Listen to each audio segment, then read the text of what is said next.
As a result of the lack of progress in the civil rights movement, the 1963 Children's March proved to be the turning point for the nation's African American population, as the march drew in support that had been waning, setting down a path for legislation that could bring legal equality within reach for many minorities, but largely for Black Americans.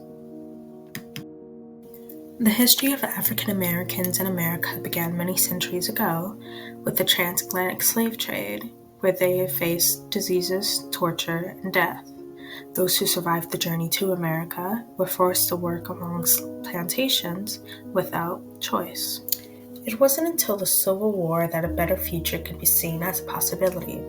President Lincoln had published the Emancipation Proclamation, freeing all slaves in areas not in control of the Union Army, and later, in 1865, the U.S. Congress ratified the 13th Amendment abolishing slavery, followed by the 14th Amendment giving citizenship to those born in the U.S., and the 15th Amendment giving Black Americans the right to vote. But after the Reconstruction era, the U.S. government did little to prevent the growing Jim Crow laws and segregation in the South. The progressive era that followed in the 20th century, while making important changes for the working class, women, and children, did little to help Black Americans. This was seen in 1896 when the Supreme Court declared in Plessy v. Ferguson that segregation could exist if facilities were separate but decades of racism, segregation, and violence built up to the Civil Rights Movement. The movement began in the 1950s with Brown v. Board of Education ending segregation in public schools, the lynching of Emmett Till, and the start of the Montgomery bus boycott by Rosa Parks. Then between January 10th and 11th in 1957, 60 Black pastors and civil rights activists from many southern states met in Atlanta, Georgia to organize nonviolent protests. The city's major focus was Birmingham, Alabama because of the many invites of violence. The city even earned the nickname of Birmingham and was called the most segregated city in the nation.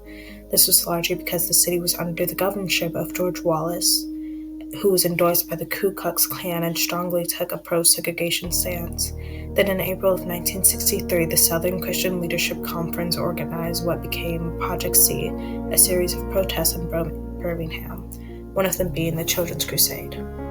There were many aspects of America that allowed for the success of the Civil Rights Movement, from a growing fight of pacifism from the World Wars to the 1950s being named the Golden Age of television. Events were being recovered at an all-time high. People could at times hear about events right as they were happening. The decade was also known for its baby boom. With more children, people had more reason to fight for a better future. The Red Scare negatively affected the movement, with protesting and radicalism, which were highly unpopular at the time. There were events that led up to the Children's Crusade, such as the Montgomery bus boycott and the Greensboro sit-ins, that were reported across the country and inspired many to stage their own protests. This period of American history was also economically in a good place. The world wars had expanded the markets, there was a rise in consumerism, low inflation, and a growing middle class. These conditions in many ways made Black Americans seem equal to white Americans, but there were still legal aspects that made this a false reality. International events also played some part in the success of the Civil Rights Movement. Beginning just after World War II, there was a wave of decolonization in Africa and Asia, as well as many political coups in the Middle East and South. The Democratic Party had also gained a majority in both the House of Representatives and the Senate in both the 1958 and 1962 congressional elections. Reverend James Bevel was a leader along with Martin Luther King Jr. of the Southern Christian Leadership Conference. The organization traveled to Birmingham, Alabama to gather support and resistance in the city as the movement's future looked grim. The previous months were witness to failed protests, a low in people attending meetings, sit-ins, and marches, and even MLK being arrested because of his protesting. Adults simply had too much to risk and weren't willing to lose what little they had. Reverend James Bevel of this SCLC thus turned to children. The word was given to children who spread it to their classmates. On May 2nd, 1963, more than 1,000 children skipped school and met at 16th Street Baptist Church from ages 7 to 18. On the second day, children about doubled in numbers and there was much more media coverage. But the police force led by Commissioner Bull Connor began using much force with the use of hoses and police dogs. The 8 days of protest, around 600 children were arrested. We marched from 16th Street, and I think that we got to the next block where Booker T. Washington and Wynn Radio is now. We got halfway the block, and they put us in a paddy wagon, and they took us to Juvenile Hall.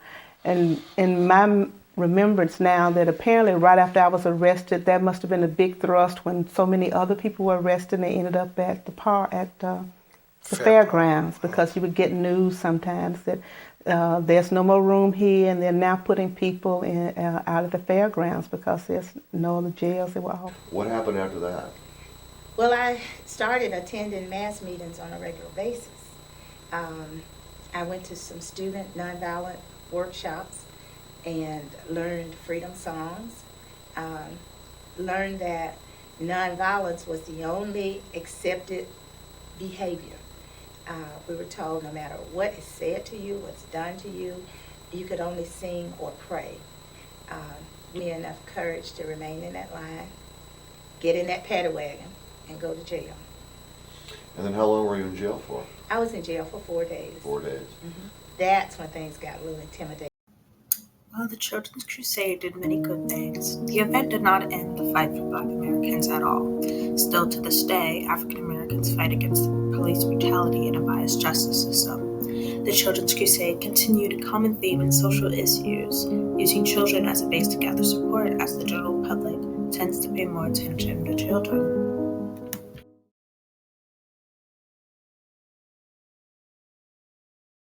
I urge the local leaders of Birmingham, both white and Negro, to continue their constructive and cooperative efforts. Quite obviously, as my remarks indicated, the situation in Birmingham was damaging the reputation of Birmingham and the United States. And it seems to me that the best way to prevent that kind of damage, which is very serious, is to, in time, take steps to provide equal treatment to all of our citizens.